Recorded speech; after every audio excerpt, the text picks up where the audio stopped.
After my divorce, I got half my fortune back. I celebrated with a lavish birthday party. Then I caught my daughter-in-law slipping something into my drink. Calmly, I switched our glasses when she turned away. Within 5 minutes, she began to convulse on my marble floor. Where are you watching from today? Drop your location in the comments below and hit that like and subscribe button. Let me back up and tell you how a perfectly civilized birthday party turned into something out of a crime thriller. 6 months ago, when I finally divorced Robert after 28 years of marriage, I thought the hardest part was behind me.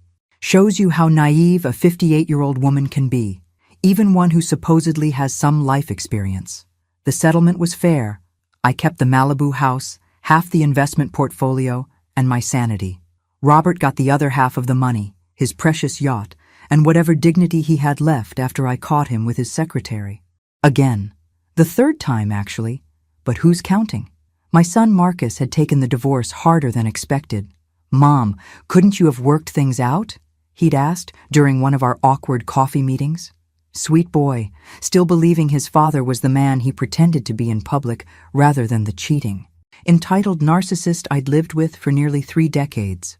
Marcus had married Sophia 2 years ago, and I'd tried my best to welcome her into the family. She was young, 28 to his 35, with that glossy blonde hair and practiced smile that made me think of a beauty pageant contestant. Beautiful girl, certainly. But there was something about the way she watched people, calculated things, that reminded me of a cat sizing up a mouse. But I pushed those thoughts aside. After all, she made Marcus happy, and after everything our family had been through, happiness seemed worth celebrating. Which brings me to last Tuesday night, my 58th birthday, and I decided to throw myself a proper party. Not some sad, quiet dinner for 2, but a real celebration with champagne, catered food, and enough flowers to stock a florist shop. If I was going to start this new chapter of my life, I was going to do it in style. The guest list was small but significant. My best friend Jennifer, a few neighbors, my brother Tom and his wife, and of course, Marcus and Sophia. Even my ex-sister-in-law came, bless her. Robert, thankfully, was not invited. Some wounds need more than 6 months to heal. Everything was perfect. The caterers had outdone themselves. The champagne was flowing, and I was actually enjoying myself for the first time in months. I felt beautiful in my new black dress, the one I'd bought specifically because Robert always said black washed me out. Turns out, he was wrong about that too. Around 9 o'clock, I stepped out onto the terrace to get some air. The view from my Malibu house never got old, the Pacific stretching endlessly under a canopy of stars. I could hear laughter drifting from inside, the gentle clink of glasses, the low murmur of conversation. This was my life now, my choice, my home, my future. When I came back inside, Sophia was standing near the bar where I'd left my champagne glass. Nothing unusual about that. She'd been helping serve drinks all evening, playing the perfect daughter-in-law, but something about her posture caught my attention. She was turned slightly away from the room, her body shielding whatever she was doing from view. I paused in the doorway, watching. She glanced quickly around the room, then dropped something small into my glass. It dissolved instantly, leaving no trace except for the briefest shimmer on the surface of the champagne. For a moment, I couldn't process what I'd seen. Surely I was mistaken. Surely my own daughter-in-law hadn't just put something in my drink. But even as my mind struggled to find an innocent explanation, my body knew better. My heart started pounding, and my mouth went dry. Sophia turned around with that beautiful smile firmly in place, picked up my glass, and started walking toward me. "Diana, there you are. I was just bringing you your drink." I smiled back, matching her innocent expression with one of my own. "How thoughtful of you, sweetheart." She handed me the glass, and I took it with steady hands. "Thank you." But instead of drinking, I waited. When she turned to greet Jennifer, who was approaching with a story about her latest online dating disaster, I smoothly switched my glass with Sophia's. Hers was sitting on the side table, identical, except for whatever she'd added to mine. The switch took maybe 3 seconds. Simple, clean, unnoticed. 5 minutes later, as Jennifer was describing her date's unfortunate habit of talking exclusively about his mother, Sophia suddenly grabbed the back of a chair. Her face had gone pale, and she was blinking rapidly. "Sophia?" Marcus was immediately at her side. "Are you okay?" I feel a little dizzy, she said, but her voice was wrong somehow, thick, slurred. Then her legs gave out. She hit my marble floor hard, her body immediately going into convulsions that made everyone in the room freeze in horror. That's when I realized my sweet daughter-in-law had just tried to poison me. While everyone else was screaming and calling 911, I was doing some very quick thinking. The ambulance arrived within minutes, one advantage of living in an affluent neighborhood, and the paramedics took one look at Sophia's symptoms and immediately suspected poisoning. "What did she eat or drink tonight?" one of them asked Marcus, who was white as a sheet and holding Sophia's limp hand. "Just champagne and some appetizers," he stammered. "Same as everyone else." But it hadn't been the same as everyone else, had it? I kept my mouth shut and watched them load my unconscious daughter-in-law into the ambulance. Marcus climbed in beside her, shooting me an apologetic look. "I'm sorry, Mom. I have to." "Of course you do," I assured him. "Go. Keep me posted." After they left, I ushered my remaining guests out with promises to update them as soon as I heard anything.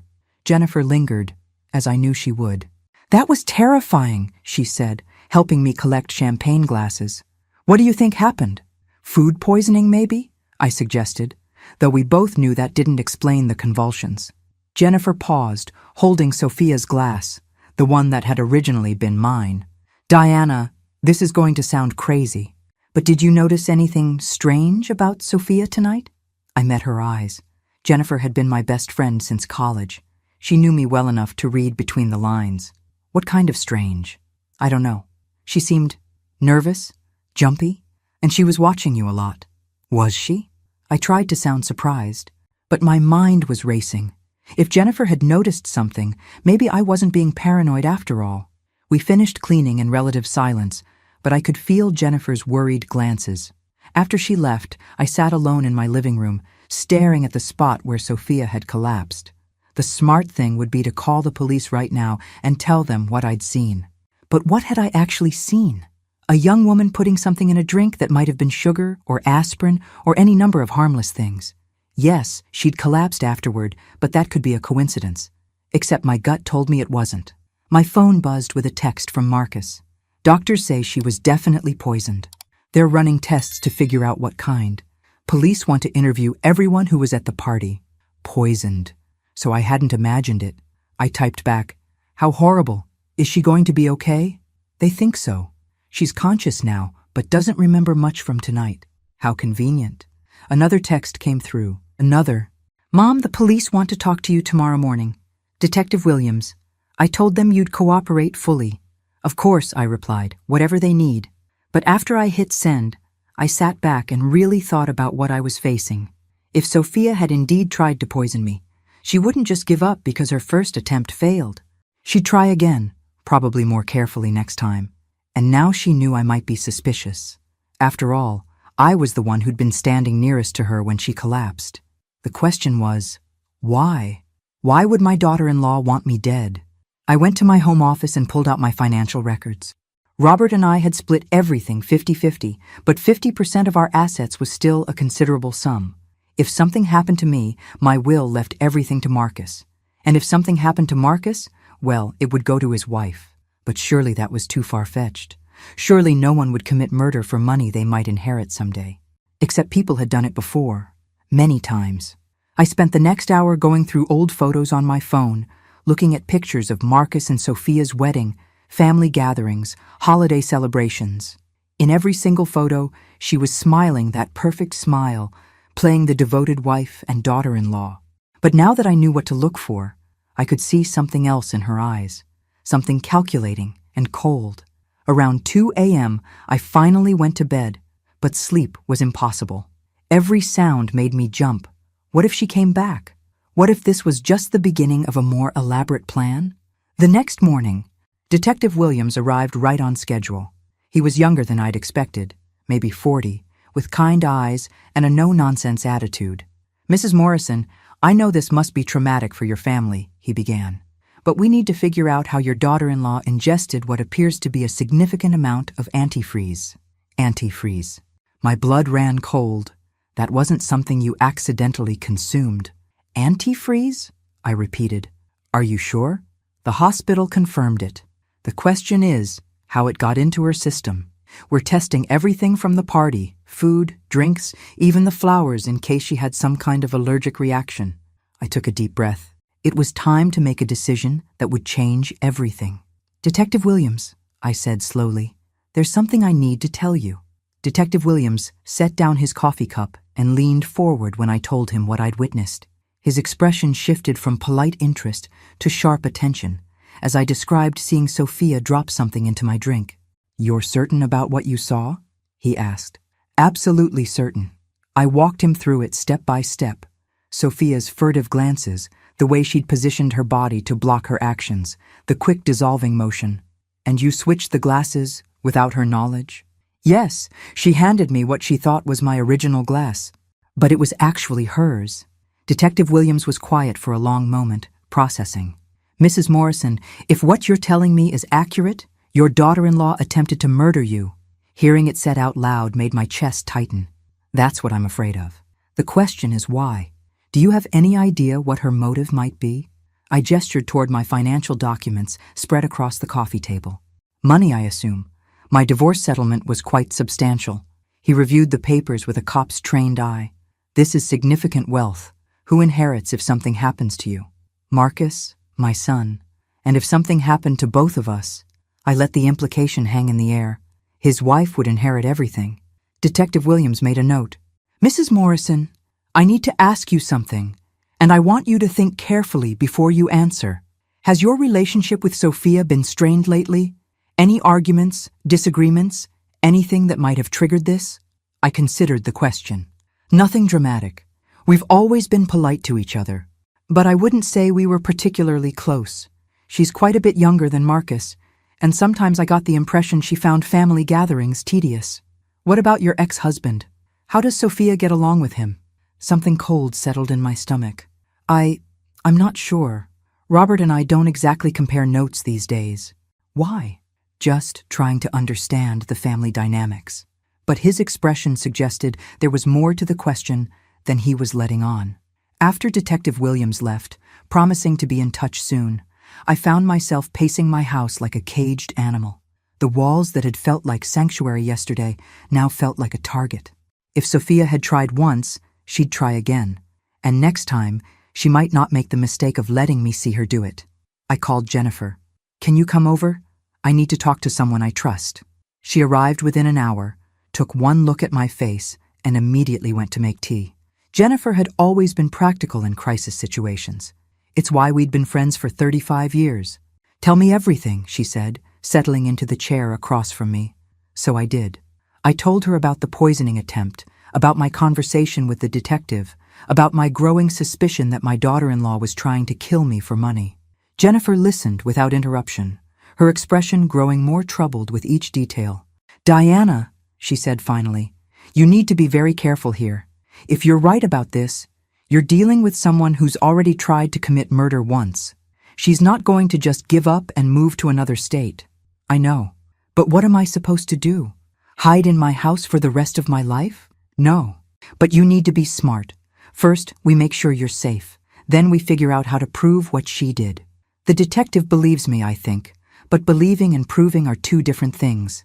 Jennifer was quiet for a moment, thinking. What do you actually know about Sophia? I mean, really know.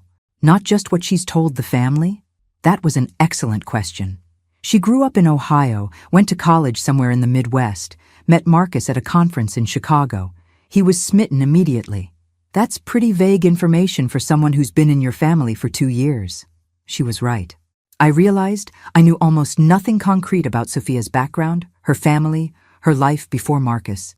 Every time someone asked about her past, she'd smile and change the subject, or turn the focus back to whoever was asking. I think, I said slowly, it's time I did some research on my daughter-in-law. We spent the rest of the afternoon on my computer, digging into everything we could find about Sophia Morrison, née Williams. Her social media presence was minimal. A few carefully curated photos, no posts older than 3 years. Her college records were spotty. Even her employment history before meeting Marcus was thin. This is weird, Jennifer said, squinting at the screen. It's like she barely existed before she met your son, or like she's hiding who she really is. Around 5 o'clock, my phone rang. Marcus. Mom, how are you holding up? I know this whole thing must be upsetting. I'm fine, sweetheart. How is Sophia feeling? Better. The doctors say she should make a full recovery. But Mom, his voice dropped. They're asking a lot of questions about the party, about who had access to drinks, who might have wanted to hurt her. It's starting to feel like they think someone at your party deliberately poisoned my wife. I chose my words carefully. Well, the detective I spoke to seemed thorough. I'm sure they'll figure out what happened. The thing is, Marcus continued, Sophia keeps saying she feels like she's forgetting something important about that night. She remembers most of the evening, but there's a gap right before she got sick. How convenient that she couldn't remember the part where she tried to murder me. Memory loss can be a side effect of trauma, I said neutrally. I guess. Anyway, we're going to stay at her sister's place in Santa Barbara for a few days while she recovers. I just wanted you to know we won't be around. After he hung up, Jennifer looked at me with raised eyebrows. She has a sister in Santa Barbara? That's the first I've heard of any family. Me too. And isn't it interesting that she's suddenly remembering family members right when she needs an alibi location? My phone buzzed with a text message from an unknown number. We need to talk. Meet me at Cafe Luna tomorrow at 2 p.m. Come alone. A friend who knows the truth about Sophia. Jennifer and I stared at the message. Are you gonna go? She asked. I was already reaching for my car keys. Cafe Luna was a small, trendy place in Beverly Hills that I'd never been to before. The kind of place where people conducted business over overpriced lattes and kale salads. I arrived 15 minutes early and chose a corner table with a view of the entrance, feeling like I was in some kind of spy movie. At exactly 2 p.m., a woman approached my table. She was probably in her 30s, with dark hair and nervous eyes that kept darting toward the door. Mrs. Morrison? I'm Carmen Rodriguez. Thank you for meeting me. I gestured for her to sit. You said you know something about Sophia? Carmen glanced around the cafe before leaning forward. I worked with her in Chicago before she met your son. She went by a different name then. Sophie Watson. My blood chilled. Different name? She was, how do I put this delicately? She specialized in meeting wealthy men, older men usually, men who were lonely, recently divorced, or unhappily married. I felt like I'd been punched in the stomach. You're saying she's some kind of con artist? I'm saying she's very good at identifying targets and making them fall in love with her. Your son isn't the first, Mrs. Morrison. There were at least 3 others that I know of. What happened to them? Carmen's expression darkened. 2 of them died in accidents within a year of marrying her. Car crashes. The 3rd one? Well, he disappeared entirely. Police investigated for a while, but never found any evidence of wrongdoing. The cafe suddenly felt too warm. Why are you telling me this? Why now? Because I saw the news story about her being poisoned at your birthday party. Sophia doesn't get poisoned. Mrs. Morrison, she's the one who does the poisoning. I thought about the antifreeze in Sophia's system, about the convulsions on my marble floor. You think she made a mistake somehow? I think someone outsmarted her for once. Carmen met my eyes. The question is whether that someone was you. I didn't confirm or deny anything, but Carmen seemed to understand my silence. If you did switch those glasses, she said quietly, you saved your own life, but you also put yourself in tremendous danger. Sophia doesn't like losing, and she definitely doesn't like being outmaneuvered. Carmen reached into her purse and pulled out a manila envelope. These are copies of police reports from Chicago and Denver, the men I mentioned. I kept them in case I ever needed insurance. I opened the envelope and found myself staring at newspaper clippings, police reports, and photographs. 3 different men, all wealthy, all middle-aged, all dead within months of marrying a young blonde woman who bore a striking resemblance to my daughter-in-law. This can't be legal evidence, I said, scanning the documents. It's not enough to convict her in court, but it's enough to establish a pattern. Take it to your detective friend. Let him decide how to use it. Carmen stood to leave, then paused. Mrs. Morrison, there's one more thing you should know. In Chicago, Sophia had a partner, someone who helped her identify targets and set up the accidents. Who? An older man. Distinguished, wealthy, very charming. Someone who could move in the same social circles as the targets and vouch for Sophia's character when she needed references. My mouth went dry. Do you have a name? Robert Morrison. The words hit me like a physical blow. My ex-husband. The man I'd been married to for 28 years. The father of my son. That's impossible, I whispered. Is it? Think about it. How did Sophia and Marcus really meet? Who introduced them? And why would your ex-husband be so accepting of a daughter-in-law he barely knew? But I was already thinking about it, and the pieces were falling into place with horrible clarity. Robert had been enthusiastic about Marcus's engagement from the beginning, which had surprised me because he was usually critical of his son's choices. He'd insisted on paying for the wedding, had welcomed Sophia into the family with unusual warmth, and during our divorce proceedings, he'd been surprisingly accommodating about the settlement. I'd thought he was feeling guilty about the affairs, but what if he'd had another reason? What if he'd known that my half of the money would eventually come back to him anyway? Carmen was watching my face, reading my expressions. You're starting to see it, aren't you? This wasn't a spur-of-the-moment attempt at murder, Mrs. Morrison. This was a long-term plan. Sophia marries your son, gains access to the family, and waits for the right opportunity. When you and your husband divorced, it created the perfect setup.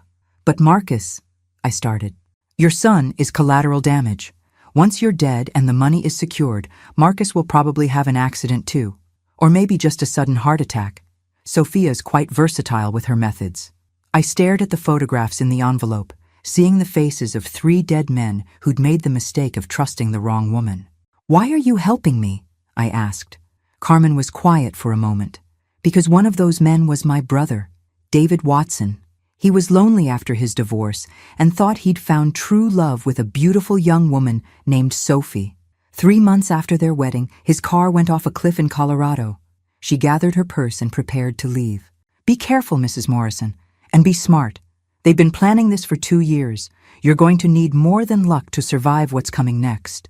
After she left, I sat in the cafe for another hour, staring at the evidence spread across my table. My ex-husband and my daughter-in-law were working together to murder me. My son was married to a serial killer, and he had no idea. The worst part was realizing that my entire marriage had been a lie. Robert hadn't just been cheating on me with secretaries and golf course bar staff. He'd been planning my death. I called Detective Williams from the parking lot. I have new information, I told him, and you're not going to believe it. Detective Williams studied the documents Carmen had given me, his expression growing more grim with each page. We were sitting in his office at the Beverly Hills Police Department, and the fluorescent lights were giving me a headache. This is substantial, he said finally. If even half of this is accurate, we're dealing with an organized criminal operation, not just a domestic dispute. You believe her? The police reports are real. I can verify those. And the pattern is unmistakable. He pulled out 3 photographs. 3 dead men, all wealthy, all recently divorced or widowed, all married to young blonde women who disappeared shortly after their deaths.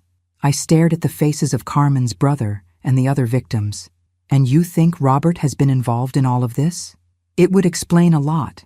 Your ex-husband's role would be to provide legitimacy, social connections, and character references. Who's going to question a young woman's background when her father-in-law vouches for her? He's not her father-in-law, he's... I stopped. Oh my God. You think Robert and Sophia are personally involved? Detective Williams was watching my reaction carefully. It would fit the pattern. In the other cases, the partner was always someone who could provide emotional manipulation as well as practical support. I felt sick, not just because of what this meant about the plot against my life, but because of what it revealed about my marriage. How long had Robert been planning this? Had he been involved with Sophia before she met Marcus, or had their affair started after the wedding? Mrs. Morrison, I need to ask you something difficult.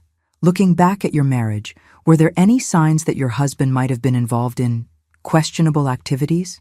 I thought about all the business trips Robert had taken over the years, all the conferences and client meetings that kept him away for days at a time. I'd never questioned them because I'd trusted him completely. He traveled a lot for work, I said slowly. Always said it was for business development, meeting potential clients. What kind of business was he in? Financial consulting. Investment management. He specialized in helping people who'd come into sudden wealth, lottery winners, inheritance recipients, recent divorcees. Detective Williams wrote that down with particular interest. So he had legitimate reasons to seek out wealthy individuals who might be vulnerable or isolated. Yes? But... I paused. remembering something. There was something strange. A few years ago, I got a call from a woman in Phoenix. She was crying, said Robert had helped her manage her divorce settlement, and then she'd lost everything in bad investments. She wanted to know if I knew how to reach him because he'd stopped returning her calls. What did you tell her? I gave her his office number and thought it was odd. But Robert said she was confused about the timeline, that she'd made risky investment choices against his advice. I felt nauseated. She probably wasn't confused at all, was she? Probably not. My phone buzzed with a text from Marcus. Hey, Mom. How are you feeling? Sophia's been asking about you. She feels terrible about ruining your birthday party. I showed the message to Detective Williams. What do I say to that? Act normal. Don't let them know you're suspicious. We need more evidence before we can make any arrests. I typed back. Tell her not to worry about it. I'm just glad she's okay. But inside, I was furious. Sophia felt terrible. She was the one who'd tried to poison me, and now she was playing the sympathetic victim. Detective, what happens now? Do I just wait for them to try again? We're going to set up surveillance, monitor your house, track their movements. But Mrs. Morrison, you need to understand, this is going to be dangerous. If they realize we're onto them, they might accelerate their timeline. Meaning? Meaning they might try a more direct approach next time. Something that looks less like an accident. A chill ran down my spine. How long do you think we have? Not long. They'll want to move quickly now that their first attempt failed. Especially if they suspect you're getting suspicious. As if on cue, my phone rang. Robert's name appeared on the screen. It's him, I told Detective Williams. Answer it. Act normal. I took a deep breath and accepted the call. Hello, Robert. Diana. I heard about what happened at your party. How terrible for poor Sophia. His voice was smooth, concerned, exactly the way it used to sound when he was lying to me about working late. Yes, it was quite frightening, I managed. I was wondering if I could take you to lunch tomorrow. I know we don't talk much anymore, but this whole situation has me thinking about family, about how important it is that we all support each other. Detective Williams was nodding vigorously, making yes gestures. That would be nice, I said. Wonderful. How about that little place in Malibu you always liked? Sunset overlooking the ocean? After I hung up, Detective Williams was already making notes. Perfect. We'll wire you for the conversation, have units positioned nearby. This could be the break we need. You think he'll confess? I think he'll say something incriminating. Criminals always do when they think they're in control of the situation. But as I drove home that evening, I couldn't shake the feeling that Robert and Sophia were the ones in control. Not us. They'd been planning this for years while I'd been obliviously living my life, trusting my husband, welcoming my daughter-in-law into the family. How many other details had I missed? How many conversations, looks, small moments that should have warned me about what was coming? I pulled into my driveway and sat in the car for a moment, looking at my beautiful house, the place where I'd thought I was safe, where I'd planned to spend my newfound freedom. But freedom was an illusion when people you loved were planning to kill you. My phone buzzed with another text, this time from an unknown number. Enjoyed our conversation today. Don't trust anyone. Even the police can be bought. Watch your back. See, Carmen's warning hit me like a punch to the gut. If she was right, if Robert and Sophia had connections inside law enforcement, then even Detective Williams might not be safe to trust. I was truly on my own. The restaurant Robert had chosen was one we'd visited often during our marriage, a quiet place perched on a cliff overlooking the Pacific. The irony wasn't lost on me. He'd picked the spot where we'd celebrated our anniversary for the past 15 years to discuss my murder. I arrived early, wearing the wire Detective Williams had given me, trying to look relaxed despite my racing heart. The device was tiny, hidden under my blouse, but it felt like a neon sign announcing my intentions. Robert walked in precisely on time, looking distinguished in his expensive suit and silver hair. He'd always been handsome, tall, confident, the kind of man who commanded attention when he entered a room. For 28 years, I'd felt lucky to be married to him. Now I wondered how many women he'd charmed before arranging their deaths. Diana, you look wonderful, he said, kissing my cheek like the devoted ex-husband. How are you holding up after that terrible incident? It was quite a shock, I replied, settling into the booth across from him. Poor Sophia. Who would do such a thing? Robert's eyes sharpened slightly. The police have any leads? Detective Williams seems capable. He's been asking a lot of questions. What kind of questions? I had to be careful here. Detective Williams had coached me on how to draw information without seeming suspicious. Oh, you know, who had access to drinks, who might have had conflicts with Sophia. He even asked about our divorce, can you believe it? As if our personal issues had anything to do with what happened to her. Robert relaxed visibly. Cops always look at family first. It's standard procedure. He asked about you specifically. Actually, wanted to know about your relationship with Sophia. My relationship with her? Robert's voice was casual, but I caught a flicker of something in his eyes. She's my daughter-in-law. We get along fine. That's what I told him. Though I did mention how enthusiastic you were about Marcus's engagement. Remember how quickly you welcomed her into the family? She made Marcus happy. That's all that mattered to me. But his hand tightened around his water glass, and I knew I was on the right track. It's funny, I continued. Detective Williams said the strangest thing. He wondered if Sophia might have been the intended victim at all. What if someone was trying to poison me, and she got my drink by mistake? The color drained from Robert's face so quickly that I almost felt sorry for him. Almost. That's ridiculous, he said, but his voice had gone tight. Who would want to hurt you? I have been wondering about that. I mean, if someone wanted me dead, the divorce settlement would be the obvious motive, wouldn't it? 50% of our assets is worth killing for. Diana, you're being paranoid. Am I? Because when I really think about it, Robert, our divorce was surprisingly smooth. You didn't fight the settlement at all, which isn't like you.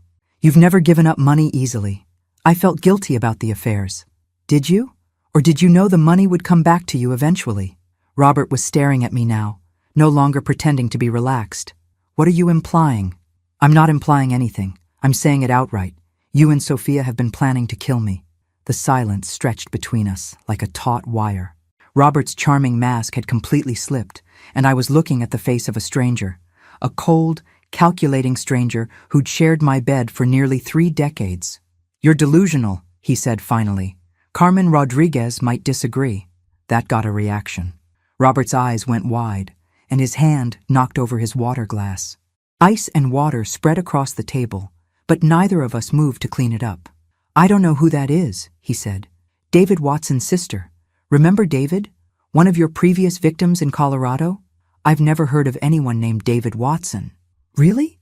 Because Carmen has photographs of you with Sophia in Chicago. She has police reports from 3 different cities. She has documented evidence of a pattern spanning multiple years. Robert was breathing hard now, his composure completely shattered. Even if any of that were true, which it isn't, you have no proof of anything. Sophia was poisoned, not you.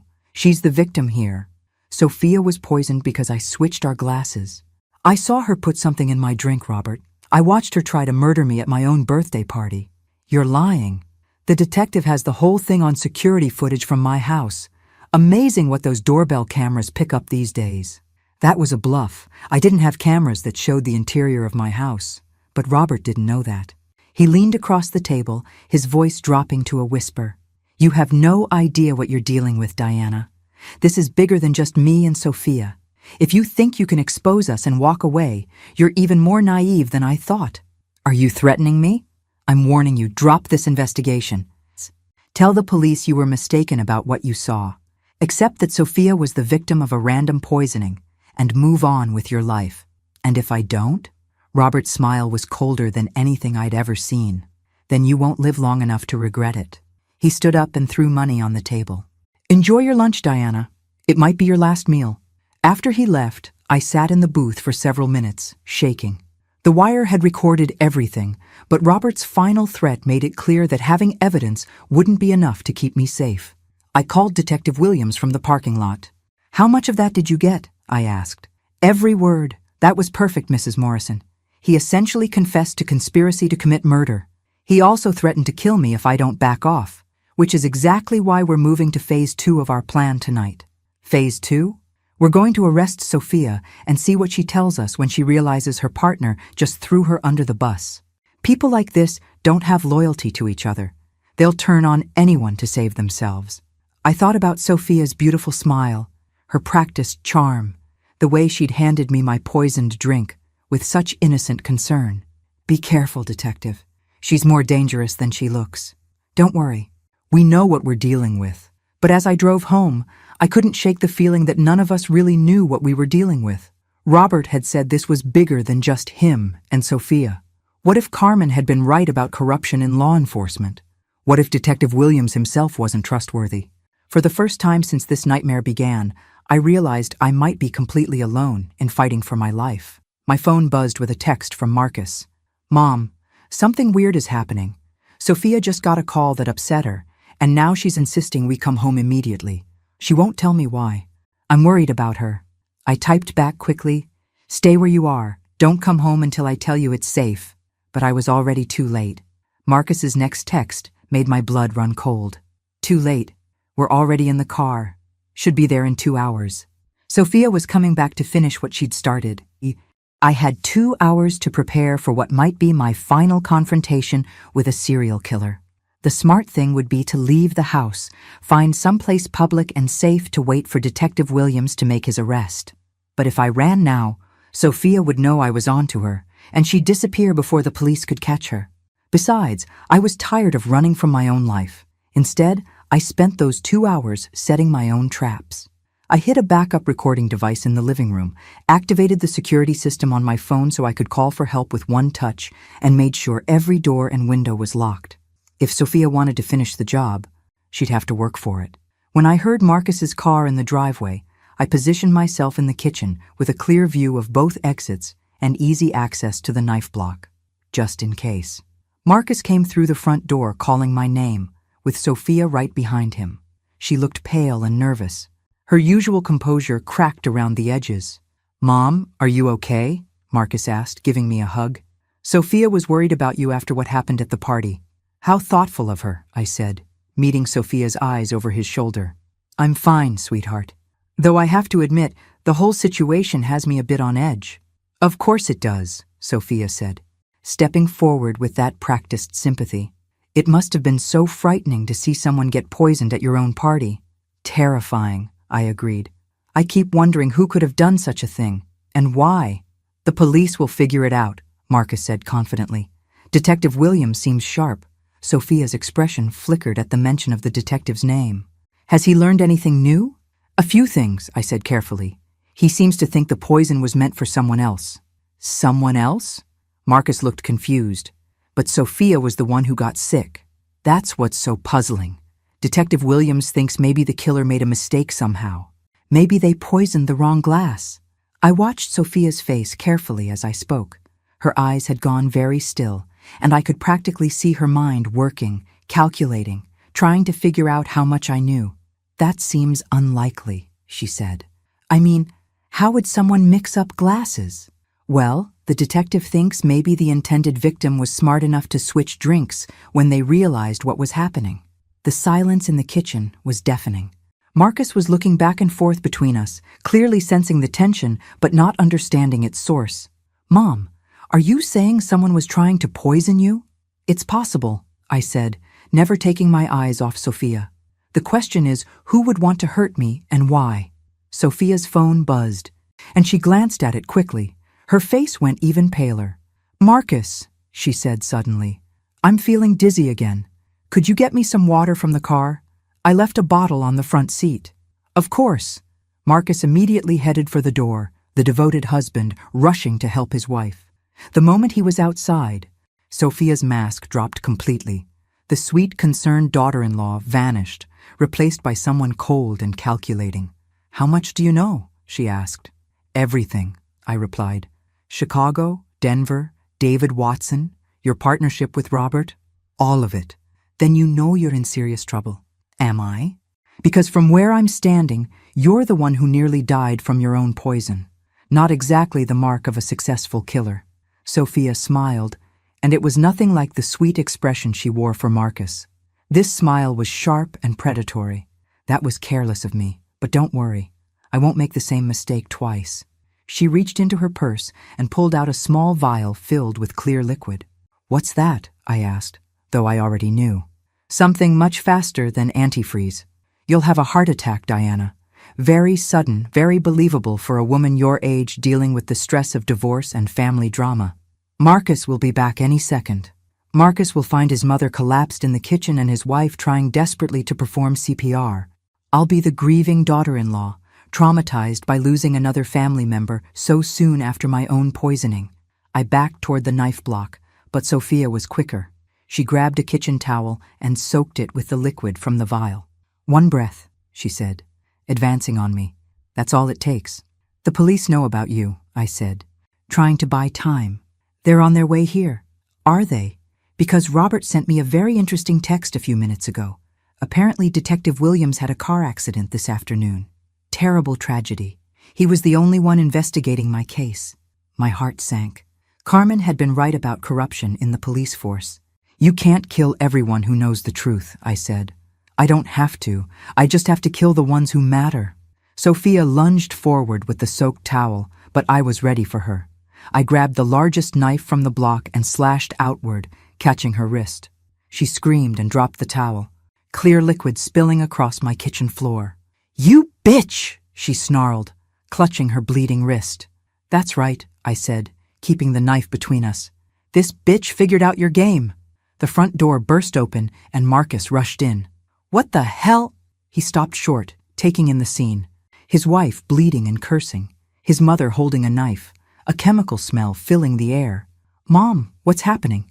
"Your wife just tried to murder me," I said calmly, "just like she murdered 3 other people before she met you."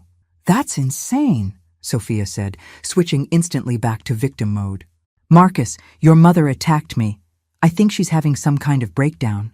But Marcus was looking at the spilled liquid on the floor, at the vial that had rolled under the counter, at his wife's bleeding wrist. "Sophia," he said slowly, "what's in that bottle?" For the first time since I'd known her, Sophia had no answer ready. That's when I heard the sirens approaching. The police cars that pulled into my driveway weren't from the Beverly Hills Department. These were FBI agents, and the lead investigator was a woman named Agent Sarah Chen, who looked like she'd seen everything and wasn't impressed by any of it. "Mrs. Morrison, we understand you've been conducting your own investigation into what happened at your birthday party." "I had to," I said. "Detective Williams is fine," Agent Chen interrupted. "The car accident was staged to make your suspects think their plan was working. He's been working with us for the past week." I felt weak with relief. "So, you know about Robert and Sophia? We've been tracking this operation for 2 years. Your case was the break we needed to move in." While paramedics treated Sophia's wrist, Agent Chen explained that the FBI had been investigating a network of inheritance murderers operating across multiple states. They'd identified at least 12 victims over 5 years, all wealthy individuals who died in suspicious circumstances shortly after marrying young partners. "Robert Morrison was the mastermind," she said. "He'd identify targets through his financial consulting business, then introduce them to women like Sophia, who specialized in long-term seduction and murder." "How many women like Sophia are there?" "We've identified 6 so far. They call themselves inheritors, professionals who marry wealthy targets and arrange their deaths to look like accidents or natural causes." Marcus had gone completely silent during this explanation, sitting on my couch with his head in his hands. When Agent Chen finished, he looked up with eyes full of pain and disbelief. "How long?" he asked quietly. "How long was she planning to kill my mother?" "According to our surveillance, the plan was in motion before she met you," Agent Chen said gently. "We believe your father specifically arranged your introduction to Sophia as part of the long-term strategy." "My father set me up with my own wife so she could murder my mother? And eventually you, too. Dead sons can't contest inheritances or ask uncomfortable questions." Marcus made a sound like he'd been punched in the stomach. I went to sit beside him, putting my arm around my son, who'd unknowingly married a serial killer. "I'm so sorry, sweetheart," I said. "I know this is devastating." "I loved her," he whispered. "I thought she loved me." From across the room, Sophia laughed. It was a cold, bitter sound that made everyone turn to look at her. "Love?" she said, her sweet facade completely gone. "Marcus, you were so easy to manipulate it was almost boring. Do you have any idea how tedious it was pretending to be interested in your little hobbies? Your boring friends, your pathetic attempts at romance?" Sophia, stop, I said sharply, but she was on a roll now. And you, she continued, turning to me, sitting there feeling so superior because you figured out my plan. You have no idea how close you came to dying. If you hadn't gotten lucky with that glass switch, you'd be dead right now, and Marcus would be comforting me through my grief while I slowly poisoned him too. Agent Chen stepped forward. Sophia Williams, you're under arrest for attempted murder, conspiracy to commit murder, and fraud. As they led her away in handcuffs, Sophia looked back at me one last time. This isn't over, Diana. We have people everywhere. You'll never be safe. Actually, Agent Chen said, it is over. We arrested 6 other members of your network this morning, including Robert Morrison. Your entire operation is finished. After the FBI left with their prisoner, Marcus and I sat in my living room trying to process everything that had happened. I need to know, he said finally. Did you suspect her before the party? Did you know she was dangerous? I thought about all the little moments over the past 2 years. Sophia's calculated charm, her vague answers about her past, the way she watched people like she was sizing them up. I knew something was off, I admitted, but I never imagined anything like this. I thought maybe she was just young and self-centered, not a professional killer. She said she was going to kill me too, eventually. But she didn't. You're safe now, and she's going to prison for the rest of her life. Marcus was quiet for a long time, staring at his wedding ring. Finally, he pulled it off and set it on my coffee table. I don't think I'll ever trust anyone again, he said. Don't say that. What happened to us was extraordinary, not normal. Most people aren't sociopathic murderers. How do you tell the difference? How do you know who to trust? It was a question I'd been asking myself since this nightmare began. I think you trust carefully and pay attention to inconsistencies. You ask questions and listen to your instincts when something feels wrong. My instincts told me Sophia was perfect for me. Your instincts were being manipulated by a professional con artist. That's not your fault, Marcus. That's what these people do. They're experts at making you see what they want you to see. My phone buzzed with a text from Agent Chen. Robert Morrison is cooperating fully. He's given us information about victims in 8 states and is helping us locate the other women in the network. Justice is coming for all of them. I showed the message to Marcus. Your father is going to spend the rest of his life in prison, but at least he's helping prevent other families from going through what we did. Do you hate him? Marcus asked. For everything he put us through? I considered the question. Robert had been planning my death for years while pretending to love me. He'd set up his own son to marry a killer. He'd built an entire criminal enterprise around murdering innocent people for money. I hate what he did, I said finally. But mostly I feel sad for him. Imagine being so empty inside that money matters more than the people who love you. As the sun set over Malibu, Marcus and I ordered takeout and spent the evening going through photo albums, trying to identify which memories were real and which had been contaminated by Sophia's lies. It would take time to heal from this betrayal, but we would heal. We'd survived something extraordinary, and we'd done it together. For the first time in months, I felt truly safe in my own home. 3 months later, I was sitting in a federal courthouse watching Sophia Williams receive 6 consecutive life sentences without the possibility of parole. Agent Chen had been right about the scope of the operation. The final tally was 15 confirmed murders across 8 states, with at least a dozen more suspicious deaths under investigation. Robert got life plus 40 years. During his sentencing, he looked directly at me and Marcus in the gallery, but neither of us looked back. Some bridges, once burned, should stay that way. The media had dubbed them the inheritance killers, and the story had become a cautionary tale about trusting people too quickly. I'd given several interviews about the experience, partly to help other potential victims recognize the warning signs, and partly because talking about it helped me process what had happened. How did you know to switch the glasses? A reporter from 60 Minutes had asked me. I didn't know anything for certain, I'd replied. But when you've lived as long as I have, you develop instincts about when something isn't right. The key is listening to those instincts instead of dismissing them. Marcus had moved back into my Malibu house temporarily while he figured out his next steps. The betrayal had shattered his confidence in his own judgment, but slowly, day by day, he was rebuilding himself. I got a job offer, he told me over breakfast one morning. A consulting firm in Seattle. It would be a fresh start. Somewhere that doesn't have any memories of her. That sounds perfect, I said. When would you start? Next month. But Mom, I worry about leaving you alone. Sweetheart, I'm not alone. I have Jennifer, I have my book club, I have a whole life here. Besides, I can take care of myself. I proved that pretty decisively. He smiled, the first real smile I'd seen from him since the arrest. You certainly did. Remind me never to get on your bad side.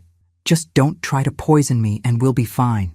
We were learning to joke about it, which felt like progress. That afternoon, I had lunch with Carmen Rodriguez, who'd flown in from Chicago for the sentencing. She'd testified about her brother's murder and finally gotten the closure she'd been seeking for years. How are you adjusting to normal life? She asked. It's surprisingly difficult, I admitted. For months, I was focused on survival, on gathering evidence, on staying one step ahead of people who wanted me dead. Now that it's over, I don't quite know what to do with myself. Have you thought about writing a book? Your story could help other people. Actually, I have been writing, not a book. Exactly. But, well, see for yourself. I handed her a printout of my latest project, a comprehensive guide to recognizing and avoiding inheritance predators, with detailed warning signs and safety protocols. Carmen read through it carefully. This is brilliant. You should get this to every divorce attorney, estate planner, and financial advisor in the country. I've been thinking about starting a foundation, something to help other families who've been targeted by these kinds of criminals. The Diana Morrison Foundation for Inheritance Security. Something like that. Maybe we could prevent other families from going through what mine did. As we talked, I realized that surviving Sophia and Robert's murder plot hadn't just saved my life. It had given me a purpose I'd never had before. For the first time since my divorce, I felt energized about the future. When I got home that evening, I found Marcus in the kitchen making dinner. Actually cooking. Not just ordering takeout. Another sign of healing. How was your lunch with Carmen? He asked. Inspiring. I've decided to start a foundation to help other inheritance crime victims. That's amazing, Mom. Dad and Sophia tried to destroy us, but instead you're turning the experience into something that will help people. It feels like the right thing to do. Like maybe there was a reason I survived when their other victims didn't. Marcus was quiet while he stirred the pasta sauce. I've been thinking about that too. About why we got lucky when so many others didn't. And what conclusion did you reach? That you're tougher than you look? And I inherited at least some of that toughness from you. After dinner, we sat on the terrace watching the sunset over the Pacific, the same view where this nightmare had begun 6 months ago, but everything was different now. Do you ever regret not running when you first realized what was happening? Marcus asked. Never. Running would have meant letting them win. It would have meant living in fear for the rest of my life, looking over my shoulder, never knowing when they might try again. Weren't you terrified? Absolutely. But being scared and being defeated are two different things. I decided I'd rather die fighting than live hiding. You sound like a character in one of those action movies. Real life is stranger than fiction. Sweetheart. Besides, your mother has hidden depths. We sat in comfortable silence for a while, watching the waves crash against the rocks below. Tomorrow, I would start making calls about the foundation. Next week, Marcus would start his new job in Seattle. Next month, we'd both be living completely different lives than we'd planned a year ago. But we'd be living them freely, safely, and on our own terms. As the stars came out over Malibu, I raised my wine glass in a silent toast to all the inheritance crime victims who hadn't been as lucky as I was. Their deaths wouldn't be forgotten, and if I had anything to say about it, their killers' methods would never work again. Sophia Williams might have thought she was hunting an easy target when she set her sights on my family. She'd picked the wrong woman to mess with. 1 year after my birthday party from hell, I was standing in a conference room in Washington, D.C., addressing a joint session of congressional committees about inheritance crime prevention. The Diana Morrison Foundation had grown beyond my wildest expectations, and we'd helped law enforcement identify and arrest 12 more members of similar criminal networks. The key, I told the assembled senators and representatives, is understanding that these criminals don't look like criminals. They look like charming young people who've fallen in love with wealthy older individuals. They're articulate, well-dressed, and extremely skilled at emotional manipulation. After my testimony, I was approached by Senator Patricia Walsh, who'd been following our work. "Mrs. Morrison, your foundation has prevented an estimated 23 murders in the past year. How does that feel?" "Gratifying," I said, "but also heartbreaking because it means there were 23 families out there who could have suffered what mine did." "What's next for your foundation?" "International cooperation. These networks operate across borders, and we need to share intelligence with law enforcement in other countries." That evening, I had dinner with Agent Chen, who'd become a close friend over the past year. "Any word on the other cases?" I asked. 3 more convictions last month. The woman who called herself Elena in Miami got life without parole for murdering 4 men in Florida. And we finally tracked down Catherine from the Portland operation. She'd moved to London and was already targeting her next victim.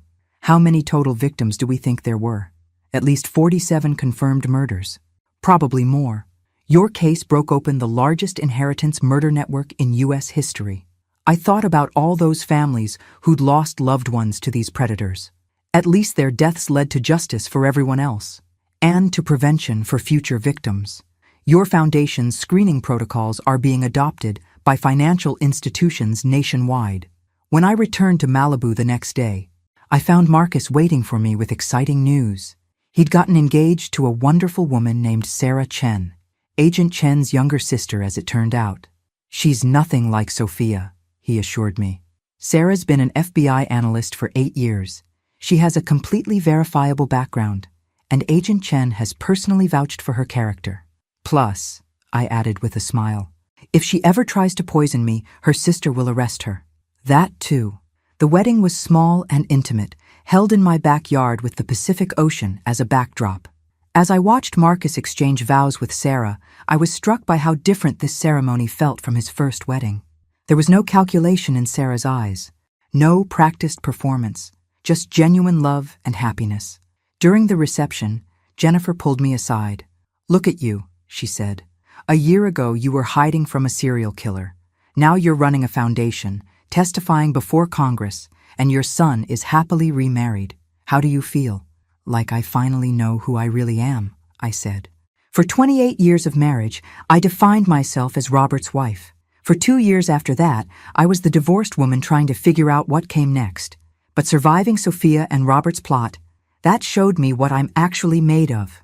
And what are you made of? Apparently, tougher stuff than anyone expected, including me. As the evening wound down and the last guests departed, Marcus and Sarah thanked me for hosting their wedding. "Mom," Marcus said, "I know this past year has been incredibly difficult, but I want you to know what you did, the way you fought for our family, the foundation you built. Dad and Sophia tried to destroy us, but instead, you turned their attack into something that saved dozens of lives." "They made one crucial mistake," I said. "What's that?" "They underestimated their target. They saw a recently divorced 58-year-old woman and thought I'd be easy prey. They had no idea I'd spent 3 decades married to a manipulative man, which taught me exactly how to recognize lies and fight back." Sarah laughed. "Note to self, never mess with Diana Morrison. Smart woman. I can see why Marcus fell for you." Later that night, I stood alone on my terrace, looking out at the dark ocean. Somewhere out there, Sophia Williams was spending her first year of many in federal prison. Robert was in a different facility, probably still trying to manipulate his way into a better situation. But I was here, free and alive and stronger than I'd ever been. My phone buzzed with a text from Agent Chen. "Just wanted you to know, we arrested another inheritance killer today using your foundation's protocols. A 24-year-old woman in Tampa who was planning to murder her 67-year-old husband next week. His family had been suspicious and contacted your hotline. You saved another life today." I smiled and typed back, "That's what we're here for." As I headed inside to bed, I caught my reflection in the sliding glass door. The woman looking back at me was confident, purposeful, and unafraid. She'd been through hell and emerged victorious. Sophia Williams had tried to poison me at my own birthday party, but instead of ending my life, she'd given me the most important gift imaginable, the knowledge of exactly how strong I really was. And that was a gift I'd be using to protect other families for the rest of my life. Some people survive trauma, others transform it into purpose. I'd done both, and I'd never been prouder of who I'd become. The Diana Morrison who'd been married to Robert for 28 years might have been a victim. But the Diana Morrison who'd switched those glasses and outsmarted a serial killer? She was nobody's victim. She was a warrior, and she was just getting started. Thanks for listening. Don't forget to subscribe and feel free to share your story in the comments. Your voice matters.